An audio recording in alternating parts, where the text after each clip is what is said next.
Hi, everybody. I'm calling in from Wasanic traditional and ancestral lands, which is kind of next door to where Royal Roads is situated on traditional Lekwungen-speaking people's lands, the unceded lands of the Kasapsum and the Lekwungen ancestors and families. This is a photograph of a totem that we have on campus right when you first enter the campus. We're really grateful to carry forth this lineage of gathering together on these beautiful lands to learn, to cultivate our deep roots and rich relationships of reciprocity and increased connectedness between humans and the more than humans. We can learn a lot from folks like Dr. Clarence Butch Dick, whose dad taught him that when we love the land, it loves us back. When we take care of the land, it takes care of us. We have a long way to go and a lot to learn, but we feel it's a great chance to celebrate education that recognizes we're part of this whole living, alive, intelligent Earth system and to treat knowledge as a living presence. So welcome and thank you. Thank you so much. And for the people joining us live, if you want to introduce yourself in the chat, letting us know where you're joining us from. If you know the indigenous land, that's beautiful. You can put it in the chat. And maybe if you have any question again for us, please do it and use the chat option. So we're here to talk about the Master of Arts in Environmental Education and Communication. And with me today, I have Dr. Hilary Leighton that you just heard. Thank you, Hilary, for the beautiful start of the presentation. We also have Jason Young, who is an associate faculty and PhD candidate at Queen's University. Jason, do you want to say hi? Sure. Hello, everyone. Glad to see, well, at least some names here and looking forward to chatting. Thank you so much. And we have Dr. Geo Takach that will be online with us with a video because he's in Winnipeg filming today. And Dr. Lisa Ireland is joining us from South America. So we're waiting for her in a few minutes. And myself, my name is Nancy Prévost-Maurice, and I'm an education specialist at Royal Roads University. And you cannot see them, but they are behind the scene. I have two wonderful colleagues with me. Ariadna, that is an education specialist as well, can answer any question in the chat, help you with any tech support. And my colleague Carla from the enrollment team will be here to post links and answer any questions. So thank you everyone for being with us. The agenda for today, we'll do a brief overview of Royal Roads University. We'll have a conversation with the faculty. Hilary will talk about the program-specific information, and I'll wrap up with everything about admission and application. And again, we welcome your question here. I don't know if we have anything. I'm just looking at the chat. If you welcome, hello from Bangladesh. That's wonderful. Thank you for being here. And just a brief overview, as I mentioned, of Royal Roads University. I don't know if some of you have come to campus before. So we're in Colwood, a few minutes from Victoria, British Columbia.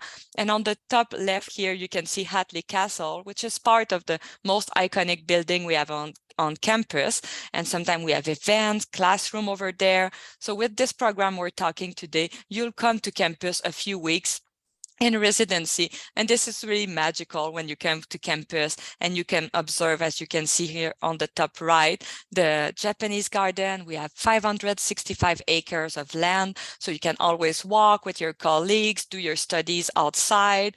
The campus will face the Esquimalt Lagoon, as you can see at the bottom left. So a very peaceful place to, again, just walk, have your picnic, do homework. It's very magical on campus.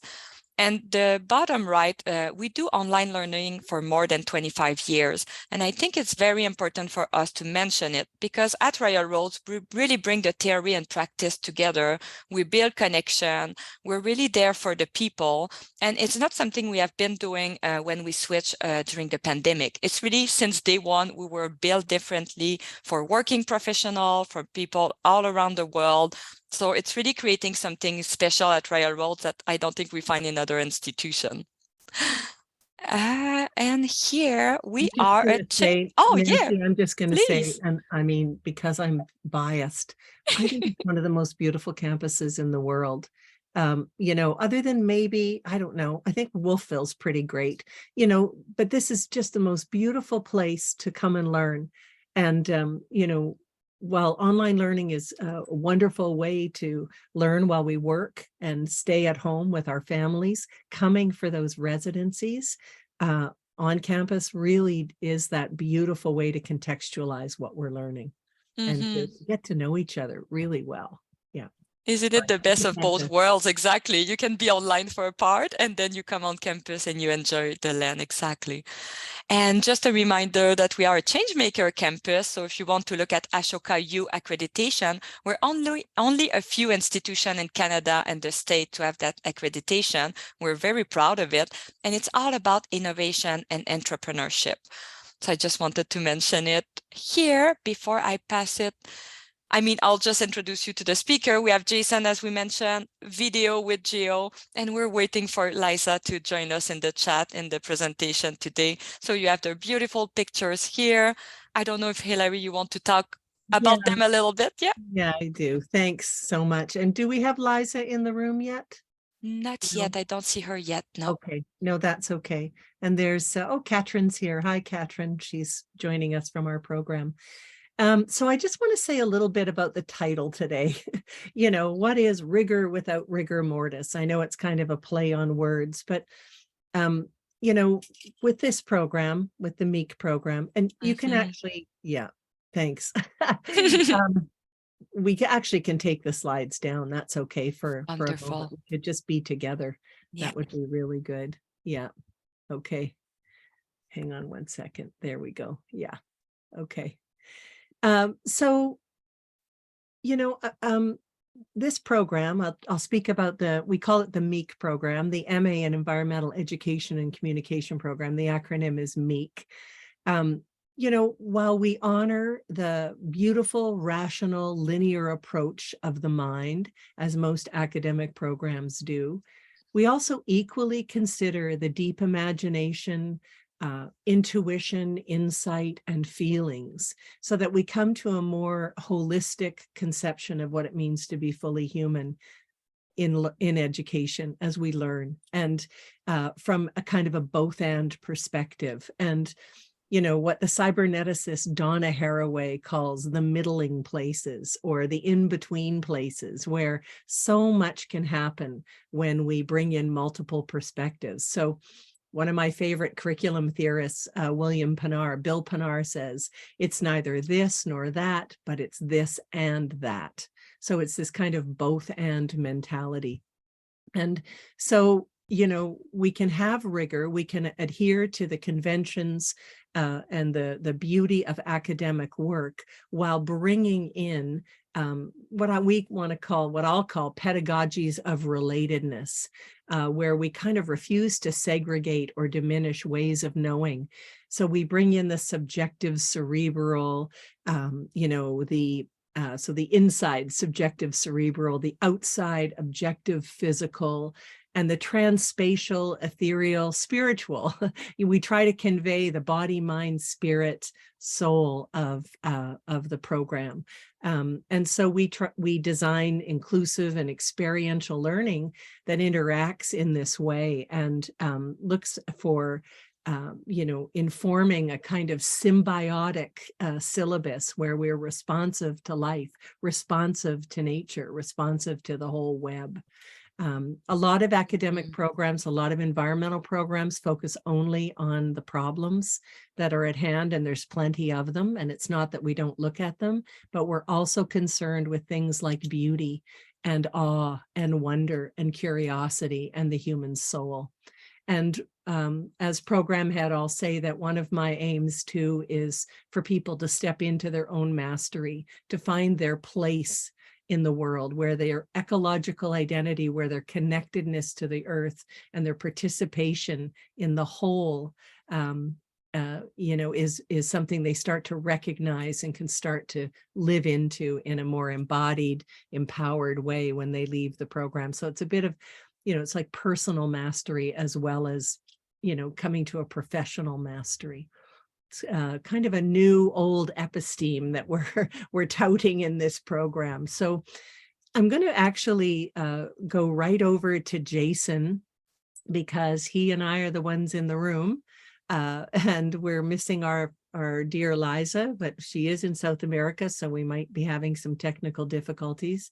But Jason, I'm just really curious. I mean, you're doing such beautiful work right now.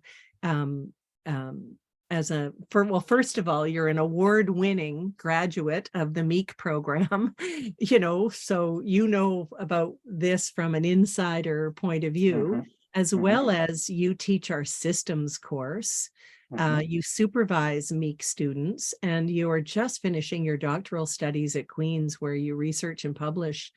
I experience you as just a natural systems thinker, but I'd also say you have the heart of a poet and the sensibility of a psychologist. I would. That's how I would that's quite the describe you. intro. Yeah, you're allowed to put that on some document somewhere. Okay, yeah, that's my new tagline for my email. Right, or your Facebook status or something. But so please tell us, about your own nature and arts-based research, or nature and or arts-based research. What inspires you as a researcher, artist, teacher, and how does that inform the curriculum that you design and deliver? And how does that inform your own pedagogical practice in the MAEEC program? Tell us a bit about that. Well, your introduction is very on point, and I resonate with that approach myself in research and teaching. My work is less concerned with the symptoms of the environmental crisis and more with the worldview from which it develops. Right. As such, I tend to think of the environmental crisis not only in terms of the problems it presents, but also the opportunities that we're being invited towards. What new ways of being are we being invited towards? Yeah. And as such, my research at the moment is primarily concerned with the role that imagination has to play in the environmental crisis, and the ways in which it can transform our perception and participation in the more than human world. I take this approach to understanding and research to my teaching as well in the systems course, where along with the critical analysis, we're going to draw diagrams with bubbles filled with objects. We're going to draw lines between them, but we're also going to explore alternative modalities of understanding, including imagination, intuition, and embodied ways of knowing, in order to begin to not only think systemically, but also perceive systemically and move through the world with a systems perspective. Because the environmental crisis is many, many, many things to many people in many different ways, and shows up in many different capacities and contexts. And part of navigating that is being able to see, to expand our ability to see. And that's a large aspect of how I approach the systems course. Yeah, I have to say that what I hear from students, because I get them, quite a while after they've been with you, but I'm in touch with all my students in the whole life cycle of the program. They just adore this course because it is such a shift for them. It's, when our perceptions are shifted in this way, it's like ringing a bell you can't unring. Sorry for the accompaniment of the giant white dog in the background. I knew it would come. I just saw a FedEx vehicle drive by, and here we go. So they'll just be hearing my 145-pound white Maremma throughout this program. Thank you, folks. But what you say about perception, it's just so critical. This isn't just like more information. It's not just like reading something and saying, oh, that's interesting. There's a real kind of a shift that happens, because I find that with your online learning, you've created such experiential activities. Can you say a bit more about the design of how you convey this information and convey the experience for students? Sure, yeah. So we begin with a lot of self-reflection, because often making that switch, ringing that bell that you're talking about, can be difficult at first, to look at the structures through which we perceive. We're so used to just perceiving the world, but to actually understand that our perception comes from a particular place, from within a particular context, and the world shows up differently for each of us. So we begin with a lot of self-reflection,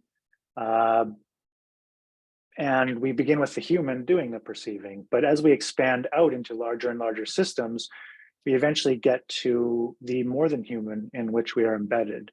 And that's where we have students going out into their special place, their Gaia place, to observe the more than human, but not with the critical analytical eye of the scientist, although that might be part of it, but also with the open heart of the poet or the artist, or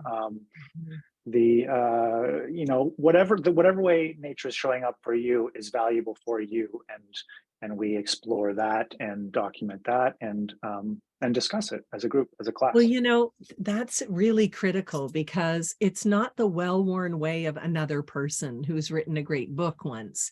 You're actually having people find what fits for them in making sense of a systems perspective.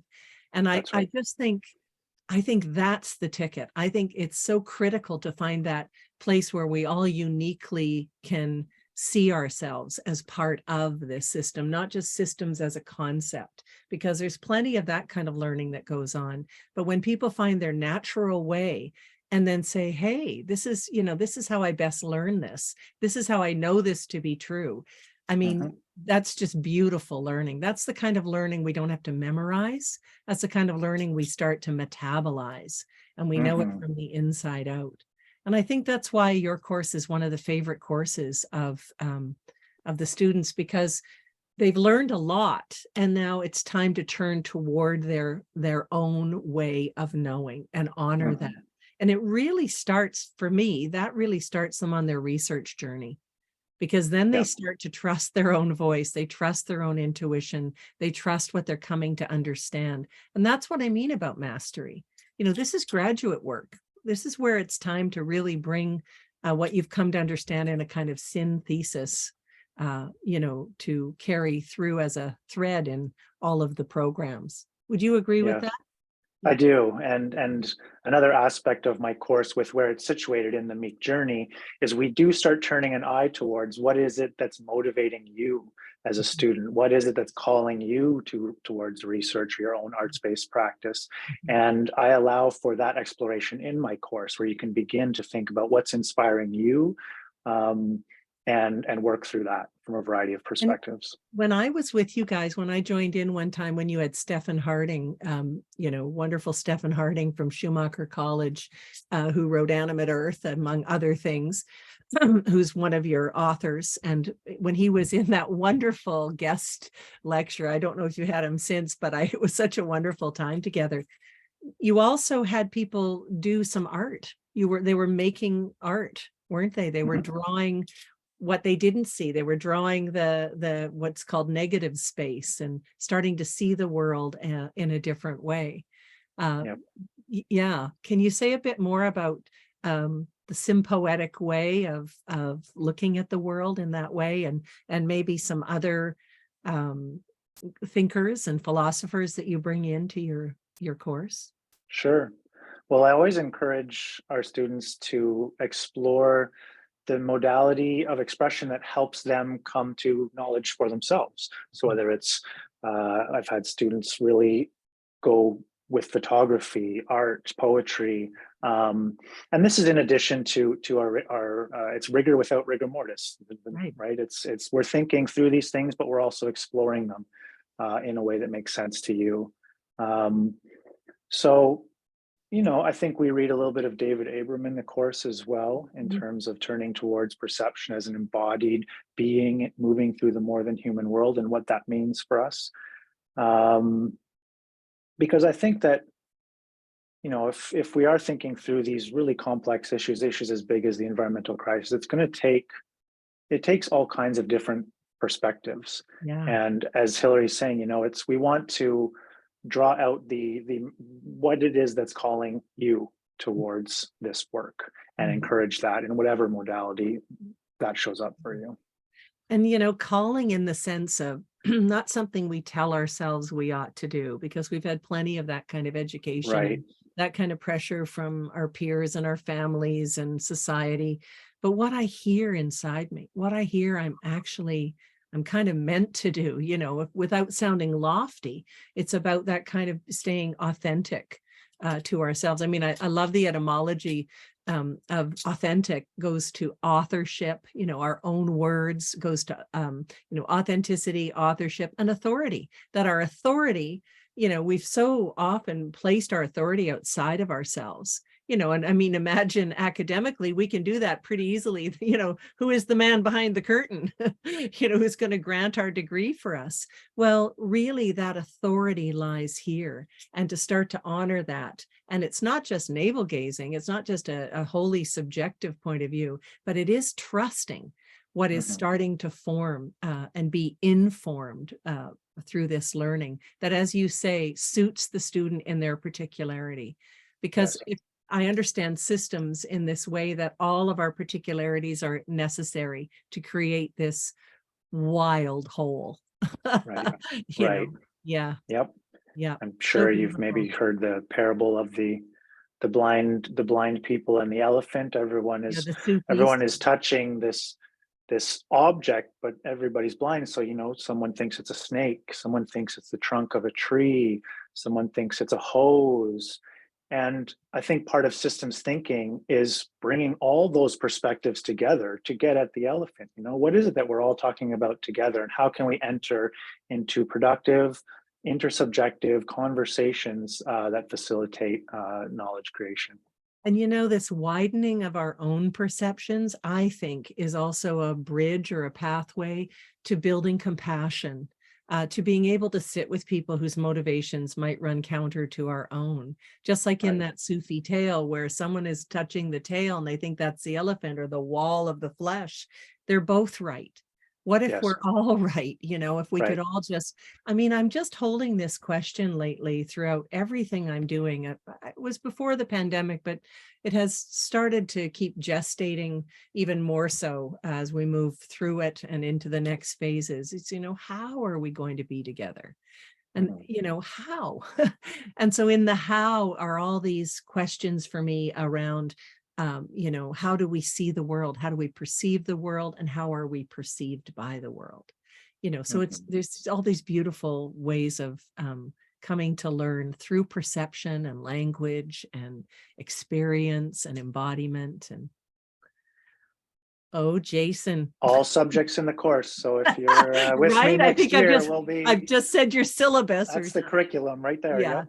Okay. Well, thank you. And so maybe for now, maybe we could run Geo's video, if that makes sense, Nancy. We'll just hear from Geo. I gave him a very similar question. And I don't know if we've got Liza. We might miss Liza today, but that's okay. I'll have a little bit to say after. Yeah. Here we go. There's Geo. I love that. Whoa. Thanks for joining us. Sorry I can't be with you face to face. I am shooting a film in Winnipeg. I know. In November, a smarter researcher would have gone to Bali. The question Hilary asked me to address with you here today is, what is it about my own arts-based research that inspires me as a researcher, a teacher, and an artist? And how does that shape the way I deliver and teach my course in the MAEEC program? So let me share my approach with you now, but first let me define arts-based research, which might be new to many of you.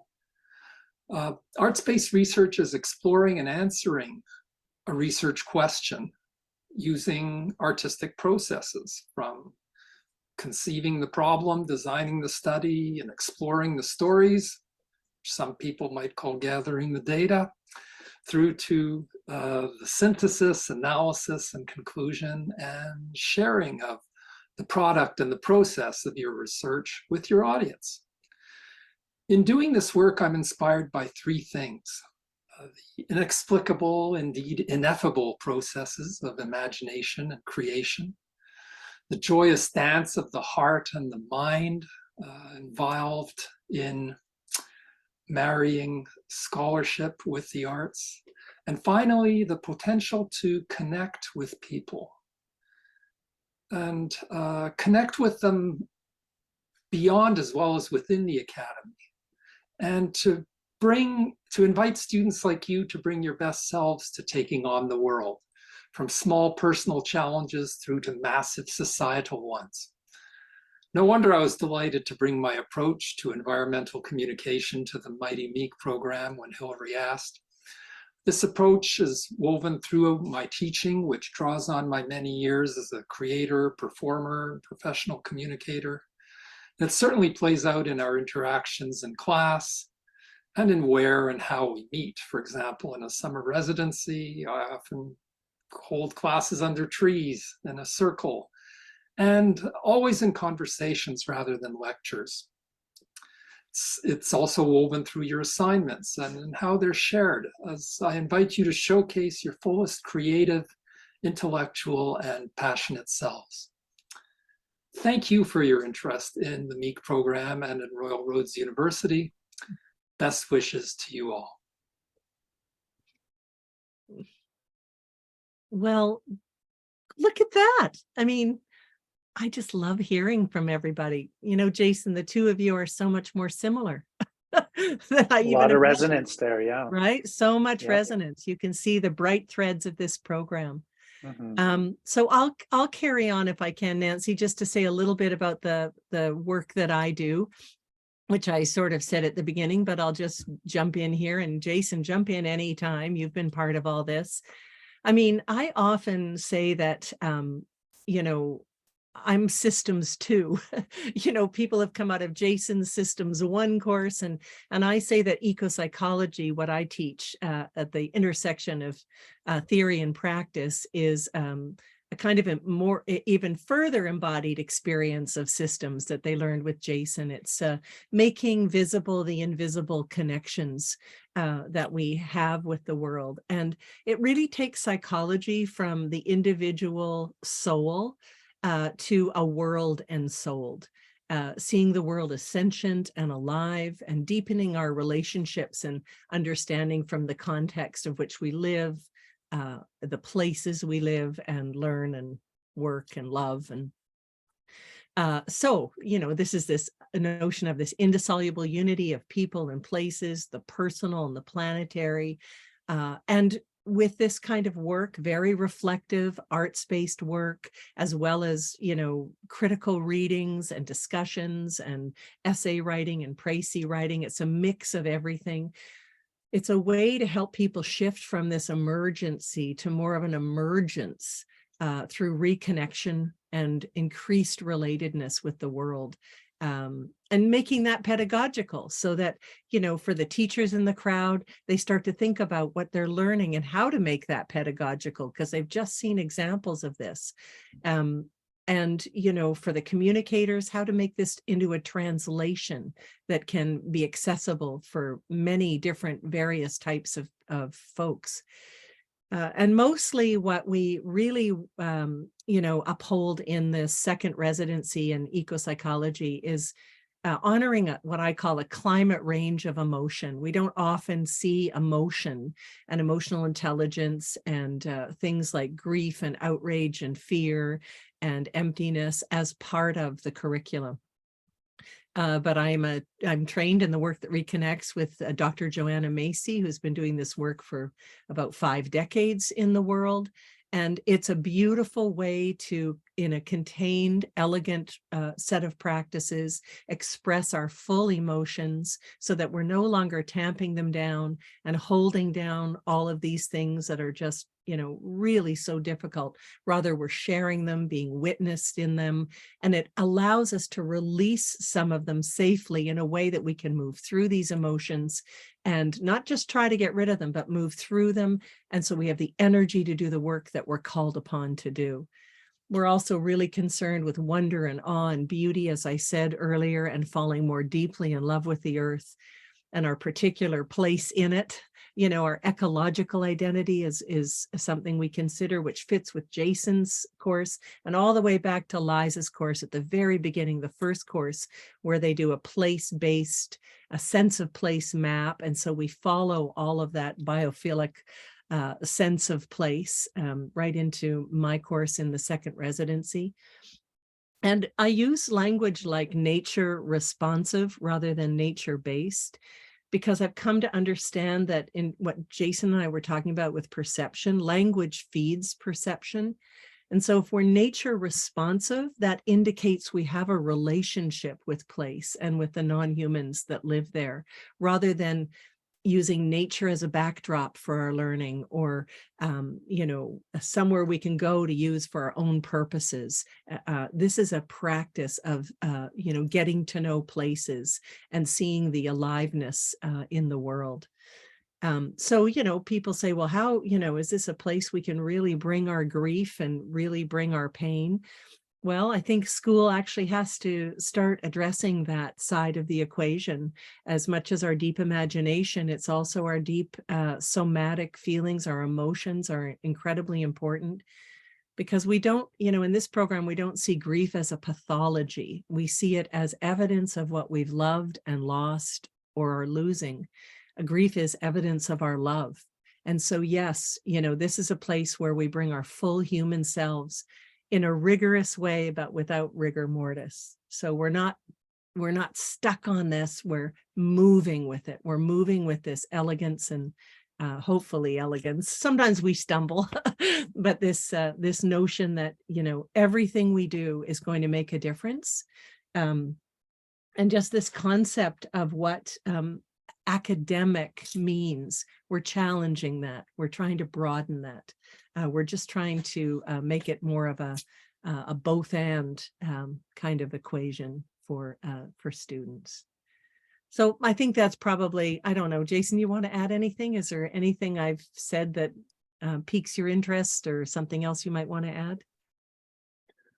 No, I think, just as having been someone who has come through this program, I'm kind of in a unique position to speak from within, as well as now being faculty. And what my experience of it, I had a great experience with the program. And what I found remarkable is the way that the classes fit together in kind of almost tell their own little story, where you leave off with one class, you're going to pick right up into the next class. And as you spiral outwards and spiral inwards in your learning. And by the time you get to Hilary with Ecopsych, you're going to be ready to address those kind of those big issues of living on the land, or being with the land, and processing emotion, and thinking through these things in a way that feels right for you. And I love your work this is also Abram says, as Dave Abrams says, to think with, not just about the world. Right. And What he does that says mean? to Yep. speak with, not just about the world. We actually start having these really wild conversations that, kids know about. We just forget how to converse in a way that is so deeply, connected with the world, and reminds us of our place in it. So yeah. Thanks, Jason. It's just always a marvel to talk to you. Sometimes we're doing our work and we don't have time to have this kind of a conversation, but I really appreciate it. And I appreciate the work you're doing and the work you're publishing. And it's just, it's spot on. Thank you. A quick question I had in the chat, if I may. Someone was asking how both of you got into that work, into the MAEEC program. I know, Hilary, you're teaching now, Jason too, but Jason, at the first place, what brought you in? What was your background? Yeah, I actually come from a background of working on the land. I spent about 10 years working in a variety of contexts in BC. I worked for municipalities, province, federal, not-for-profit. I kind of did it all. I did some environmental consulting. I was a park ranger for a little while. It was particularly through the consulting work that I was really exposed to. A lot of our clients would be mining projects, or maybe run-of-the-river power projects. And it was really through that work that I was exposed to how quickly these natural landscapes can become denuded. You read about it, you hear about it, but being on the ground and seeing it happen was so striking that I took it upon myself to really understand what was going on there, what was leading to these happenings, to these events, these catastrophes, almost, if you want to think of it that way. And I started thinking deeper about these issues, And I went through a period of thinking through reform environmentalism. So, what can we do to solve these problems? And while I found that work was very important for me, it wasn't quite getting deep enough. It seemed to be treating the symptoms, again, like I was saying earlier, but not necessarily the worldview from which the symptoms were developing. And that's when I started to think a little bit deeper and thought that I wanted to pursue it at a more fundamental level. And that's when I entered the MAEEC program with that in mind. And that's how my journey began. And I was able to carry that idea through my time in the program and develop it and cultivate it and think about it from different perspectives. And by the time I got to the end of the program, it had become something very different than I imagined what it was going in. But I learned so much along the way about myself and about the issues. And I just value my time there so deeply. I mean, I'm still here. So that says. And your thesis was worldview, like you looked at your worldview before you went off and had, enacted a fast and then looked at your worldview again. I mean, it was so applied, right? Right. Yeah. Right. Yeah. I think we need to, we can think about these issues, but thinking with them entails a kind of an embodied, lived approach that you may wish to explore as you think about this program. But it's no less scholarly. This is what's really important. It's still got beautiful citations and references and building on the work of others that have come before. So there's a really beautiful way to translate all of this. So quickly, my background is, it's a properly crooked trail, as all things. I have an MEd in education, in curriculum and instruction. I think I've always been a storyteller and a bit of a teacher at heart. I worked in forestry when I was younger. And so I was way out in the northern part of BC, measuring heights and diameters of trees and taking soil samples and, really kind of spending a lot of time out in the natural world. And then I'm in private practice. I'm a registered clinical counselor in BC. I'm a psychotherapist. I would say I'm an eco-psychotherapist because my work, it does not, just stop at the session room door. It's a work that, really brings together these relationships with the living world and our place in it, as we've been talking about. And so I have a practice and a full-time job. And so it's like, what? People say, how can you do these different things? Well, they're not different at all. They're very much connected. And I feel my practice and the privilege of holding stories and mirroring that back for people has helped me become a better listener as an educator, and is helping me all the time with, being able to bring a curriculum that is relevant to what seems to be going on in the world in terms of the big energies and things that are moving people. And so, so we come from our different places, but I also, in my dissertation for my PhD, I did a fast on the land in Colorado, and it was at the fulcrum of my study too. So Jason and I have a lot in common. I'll say that. And I was his supervisor too. I loved being there, accompanying him on this work, because he's one of the brightest people I know. So good. Yeah. Thank you. Thanks for asking, whoever asked that question. Yeah, I got a thank you in the chat, so thank you. And do you want me to bring back the slides or any final thought? Well, Jason, I just want to ask one more question, if I may. What do you think, and this just sort of came to me, but what do you think is most critical for students? When you were just saying it was different when you left the program from what you thought. I hear that all the time. Mm-hmm. Do you think are some of the, let's say, competencies? I don't know what else to use. That's sort of the framework we'd use.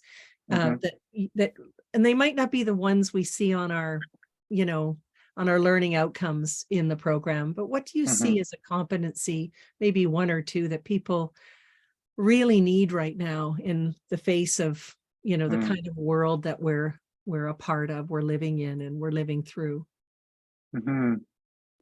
Yeah, I think as folks who are thinking about entering a program like this, I think an important one is to be open-minded in your pursuits.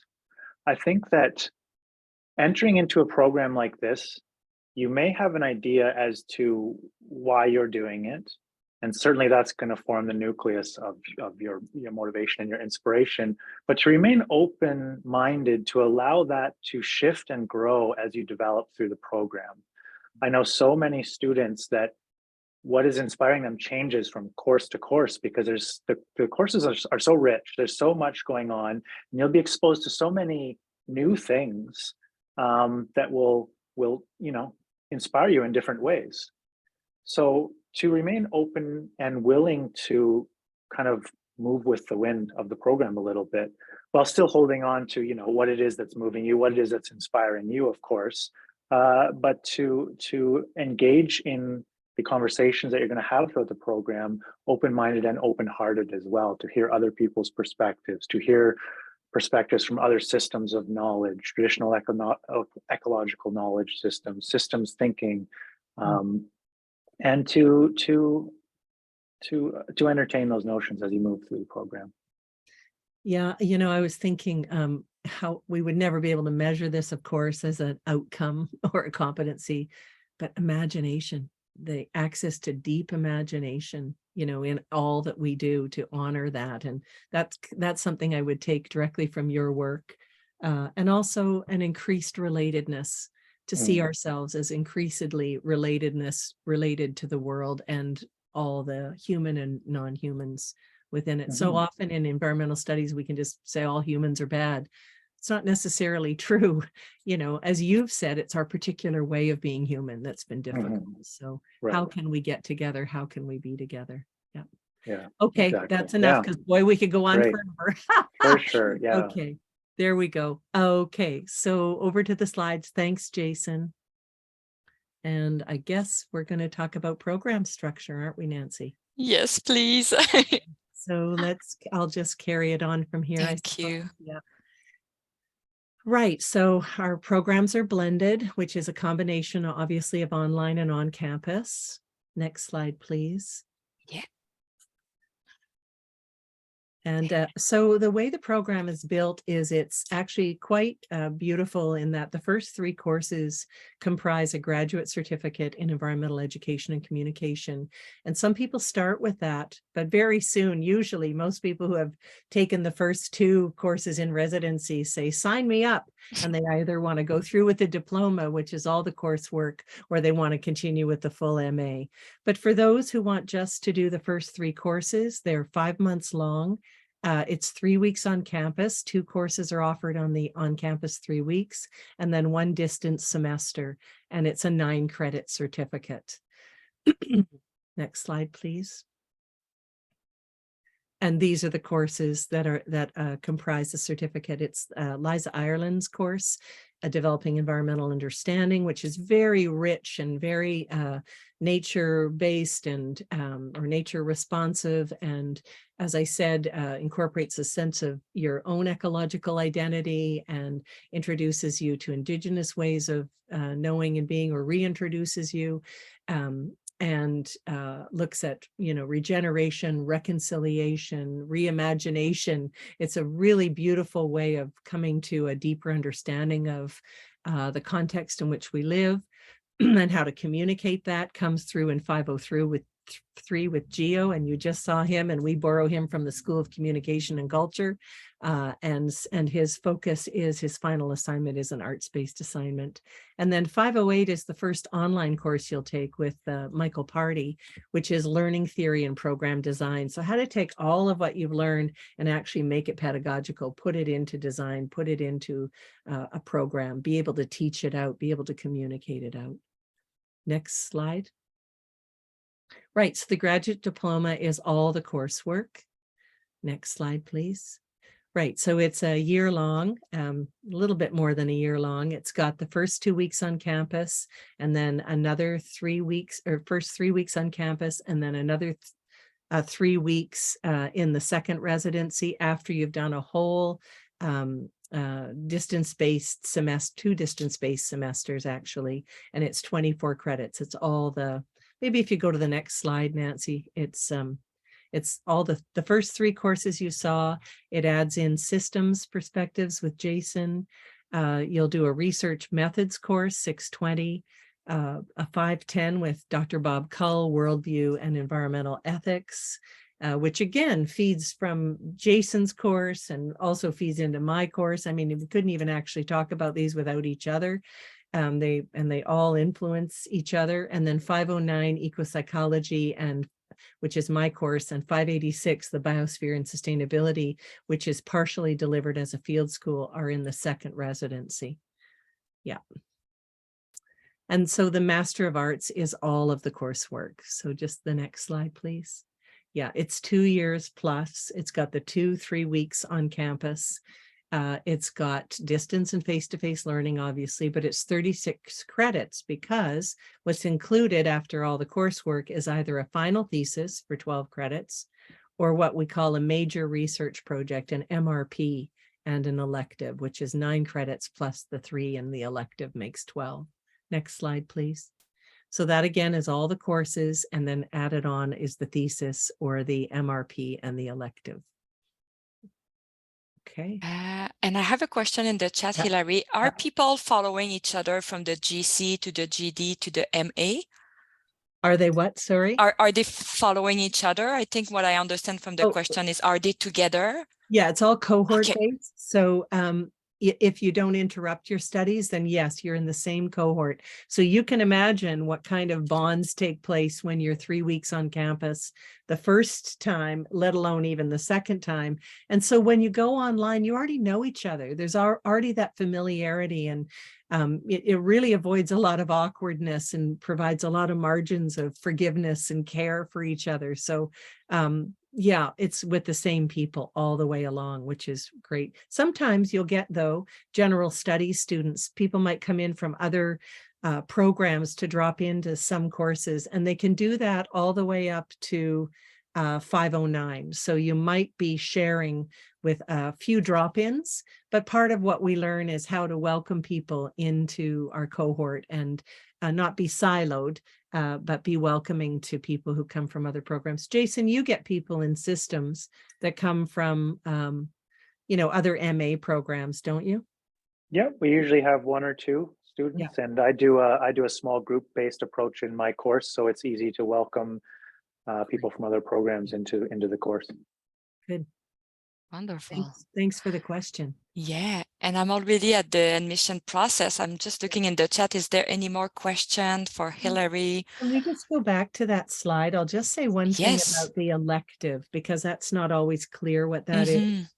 In general studies on our website, you can see there's all kinds of course choices you could take as an elective, and you can take that at any time throughout the research portion of your program. And sometimes people do a directed study. They do it with someone that they want to learn something from, where they have a knowledge gap before they do their final research. And that can also happen. That's kind of an interesting way to, it doesn't always have to happen at Royal Roads either. Sometimes through the Western Dean's Agreement, you could take a course somewhere else, and we could look at it as a part of your program. But basically, it's to enrich your knowledge so that if there's anything that we didn't get to cover, you get to actually have that. And sometimes the person who's doing the directed study with you will become your supervisor for the MRP. With the MRP, you just need a supervisor and not a committee. And with the thesis, you need a supervisor and 1 or 2 on your committee, as well as you'll go through an external examination and a defense, which is a really beautiful process too. I know it unnerves some people, but it's a great way to explicate what you've learned and have a deep dialogue with people. So yeah, sorry. Wonderful. No, that's amazing. That's a question we get a lot. Yeah. And here, as we're in the final minutes of the presentation, and again, feel free to jump in, Jason and Hilary, if you have anything to add, and people in the chat. But at Royal Roads, what we do really well is standard admission and flexible admission. So if you want to just read here quickly, so if you apply to Royal Roads, you go on the website, you click the apply option. It's pretty easy, 10 steps to follow. And then you can start submitting your documents. I'll talk about it in a few slides. But if you're coming coming to us into the program through standard admission, that means that you have a 4-year or comparable undergrad degree in a related field with a GPA of B from a recognized post-secondary institution. On top of it, it's at least 2 years of relevant work or volunteer experience.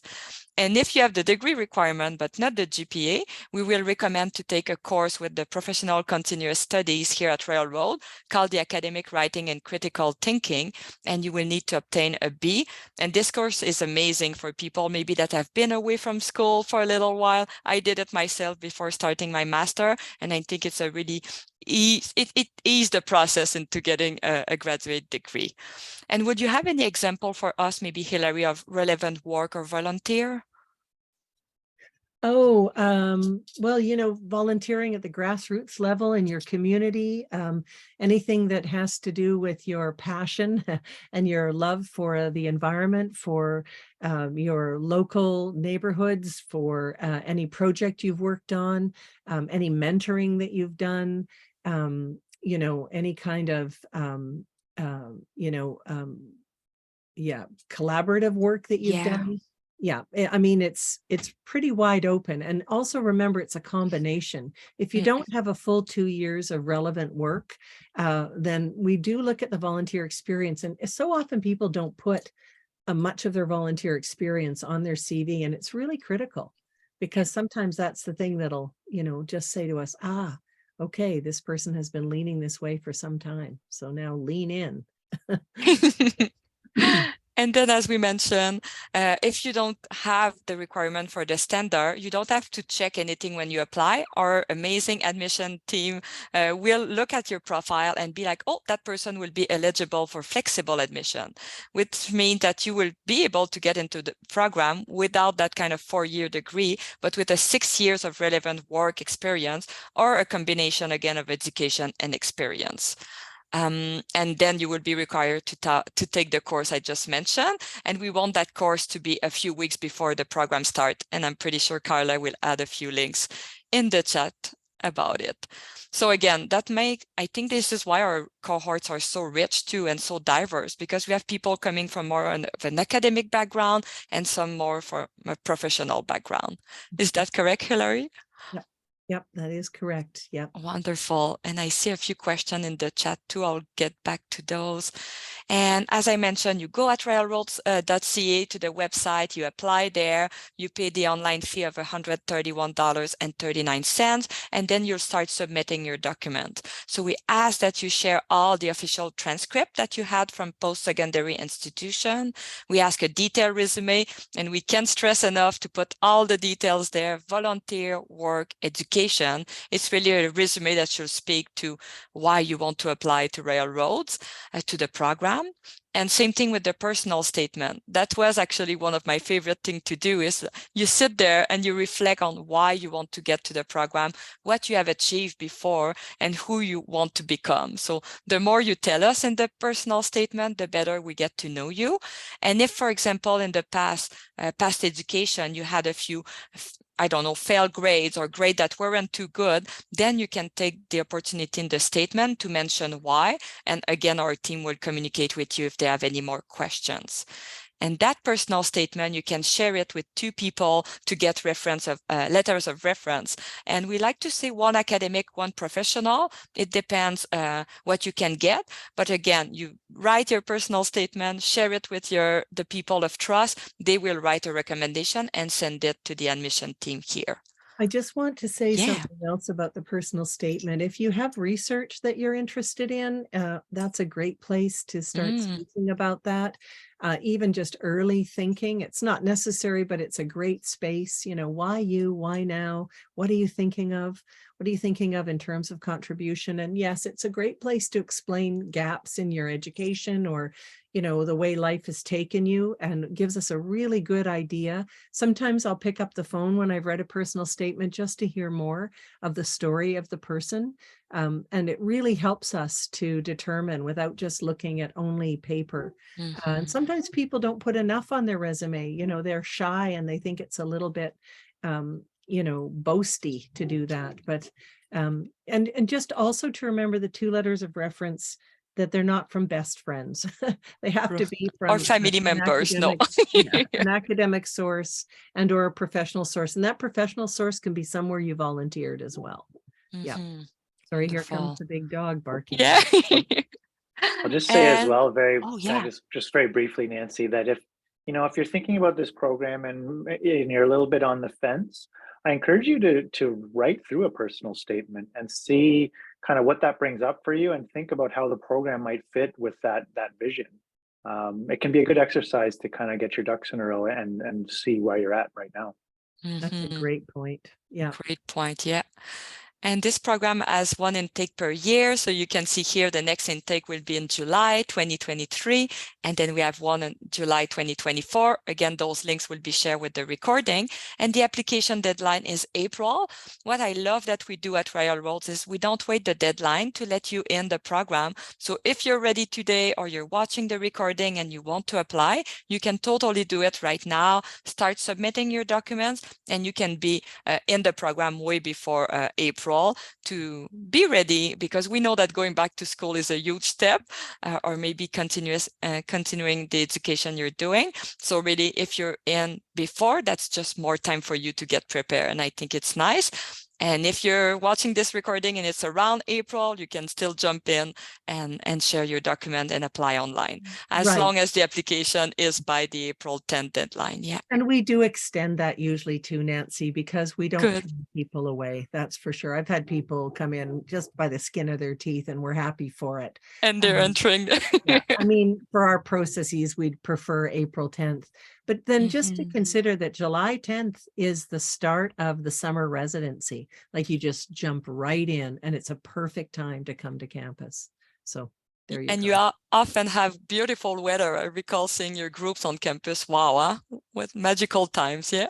And I see a question from Cheyenne. Is it open to international students? Yes, we are open. We'd love you to come. Yeah.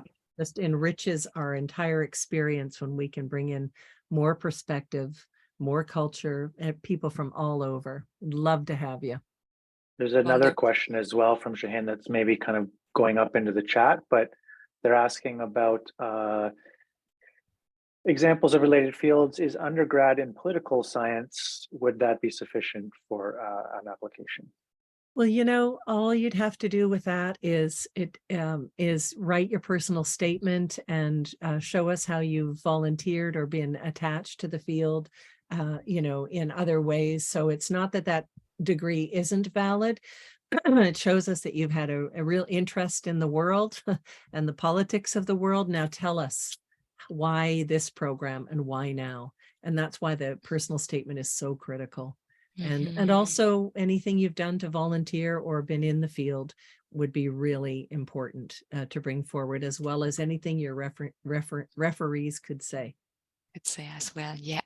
And I encourage everyone to just take a print screen or picture of this slide, because those are part of the services available for you as prospects to Royal Roads. So you can always connect with the financial aid and award team. They will help you with external, internal grants and funding and loans that you can get, as well as the enrollment services. I think Carla has done a great job adding all the links, answering some questions in the chat. So to connect with Carla's team, it's one email, quite easy, learn.more@royalroads.ca. You can always give us a call, and you have the toll-free number for North America. But again, if you're unsure about the background you have, or you want to discuss more or learn more, is it the GC, the GD, the MA? I'm not quite sure what I want to do. Carla and the enrollment team will do an amazing job at following up with you. You can do it via Zoom, call. It's quite yeah. And Nancy, I'll just add that I'd also welcome conversations with prospective students anytime. Wonderful. Yeah, I'll make sure to share your email. And here we conclude with our wonderful Mary Oliver quote, "Tell me, what is it you plan to do with your one wild and precious life?" From her wonderful poem, A Summer's Day. So, and that's one of our MAEEC students with her. Oh, a little frog. Yeah. Well, thank you so much. Thank you, both of you. Always so good to talk with you. And thank you, everybody, for being on this call. And anyone who's watching, if you have any other questions, please get in touch. Thank you, everyone. Thank you. Take care.